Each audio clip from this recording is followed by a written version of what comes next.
was a peaceful day on Bear Pond Drive, and that is where we find Pooh Bear down for his afternoon nap.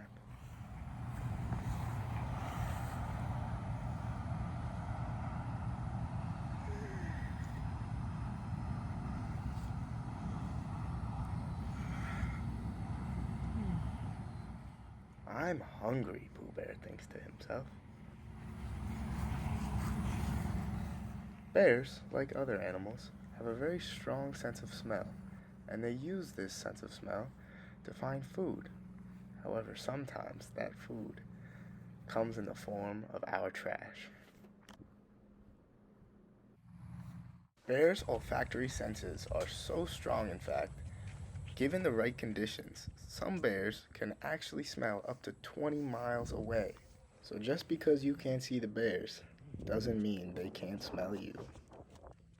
Bears are largely territorial animals, so if you see one charging at you like this, it's likely bluffing.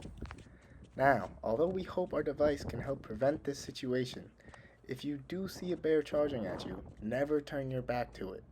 Make loud noises and wave your arms to make yourself appear bigger.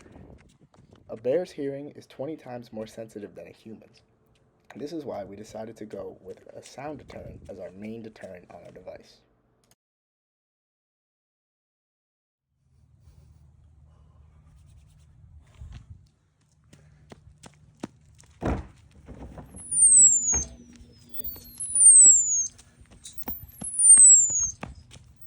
Once the device is triggered, the LoRa TX module then sends a beacon to the LoRa RX module, which sets the DIO1 output pin to low. This pin is electrically connected to the DIO3 input pin on the blue NRG1. When that pin goes low, a notification is triggered on the phone, as you can see here. Once we are able to work out our configuration issues with our header files in both our LoRa code, which is C++, and our main code, which we originally wrote in C and then had to convert over to C++, then we will have the entire bridge working from accelerometer trigger all the way to notification receive. Our accelerometer is dynamic in that its values are taken when in temperature sensing mode, as indicated by the red LED. The device can be mounted to the trash can during this time and will hold in a passive state until moved. This allows our device to be mounted in any orientation and still remain effective. Bears tend to act nocturnal to avoid human encounters in areas where humans are largely present. See how bright our LEDs are at night when the bears are most inclined to come rummaging through our trash. Animal deterrent. Our animal deterrent can switch between two states, accelerometer and temperature sensor. The accelerometer calibrates its thresholds upon powering on and after every temperature check. And due to the auto-calibration, the device can be placed in any orientation so long as it is able to measure lateral movement. If the accelerometer is triggered, the device will enter deterrent state, which will enable the LEDs to flash and the speaker to sound until it is returned to its original orientation.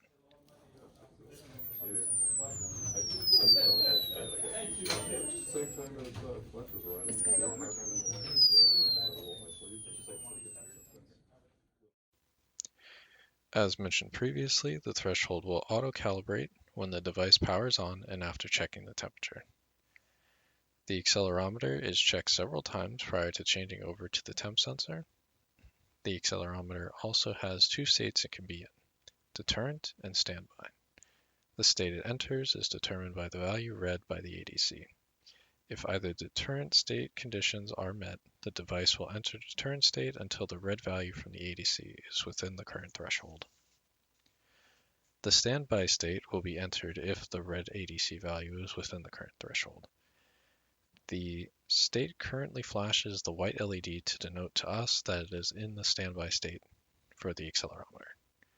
The final product will not include this feature to preserve battery longevity. Once the device has checked the accelerometer a sufficient amount, the code is set up to stop the ADC, change from the accelerometer channel to the temperature sensor channel, and then start the ADC again. ADC. The ADC is set up prior to entering main. The highlights are to Set the sampling cycles for 12.5 cycles, set to continuously sample, and uses 2 channels, but we must switch between them in software. The ADC also operates at 32 MHz. The next requirement we'll be demoing is a temperature sensor. It should set off an alarm when a high enough temperature is detected within a certain amount of time. Between the movement of the bear and the improper disposal of trash, a fire could occur, and we would like to notify the user within 10 seconds. Both Austin and I actually ended up working on the ADC, both on the accelerometer data and the temperature sensor data. It just so happened that the temperature sensor data was the first input we were able to see properly. Once the ADC was set up and we were able to start reading the temperature sensor values, it was pretty easy to start setting up thresholding values.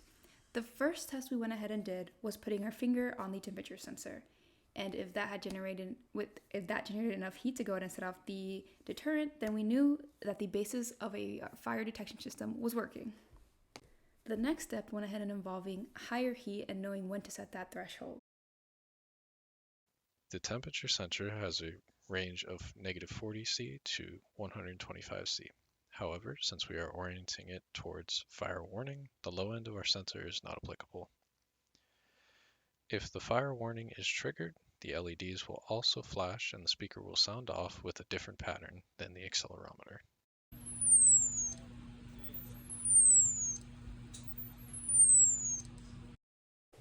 A hot air gun was used at 100 degrees Celsius or 212 degrees Fahrenheit to go ahead and set that threshold.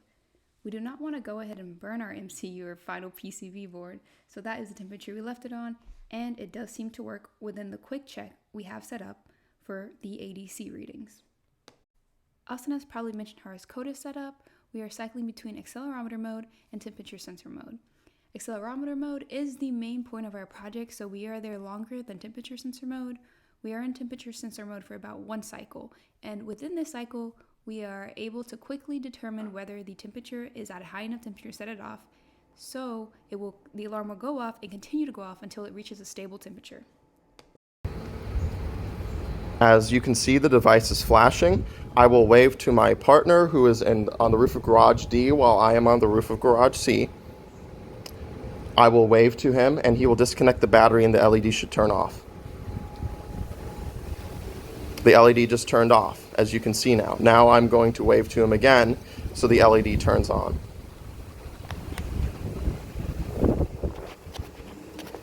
And as you can see, the LED has started again. That is proof that the receiver that my lab partner is showing, who's all the way over on garage C there, is transmitting from. We were cutting it close to the deadline, but we were able to show the LoRa is beaconing. The code itself is pretty straightforward. Using SPI, we send out opcodes, and that is how the LoRas communicate. We would have to configure them to be the same and be able to find each other, but once that is configured, we are able to go ahead and send the opcodes and then send out data and also transmit and receive. Our Blue NRG module is broadcasting and advertising. As shown in this screenshot, we are using a Bluetooth scanner and are able to find the device. Just to make sure it's the correct device, we went ahead and added some services that are not sending any data currently, but we can show that the UUID code is matched from the Bluetooth scanner app and to the code that is written in the IDE.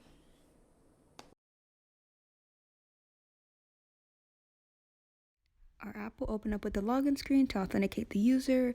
I will purposely be getting the password wrong this first attempt to go ahead and show the red boxes pop up. The screen recorder did not happen to record the password being typed. I assume it's an authentication issue with the screen recorder. You can go ahead and see in our code, in our IDE Xcode, we are getting an error that it was invalid. So that is working correctly. At this point in the demo, we will go ahead and demo our last requirement, which is the database communication. In the View Alerts tab, we will go ahead and show the app reading from the database. We will go ahead and show it is matching in the next clip. So on the phone, we're able to see the database data, the time and the date that the notification was sent, / when the phone connected to the Bluetooth. In the database, we can see it is the same dates. to kind of confirm the communication that the phone is reading the database. I'm going to go ahead and delete an entry.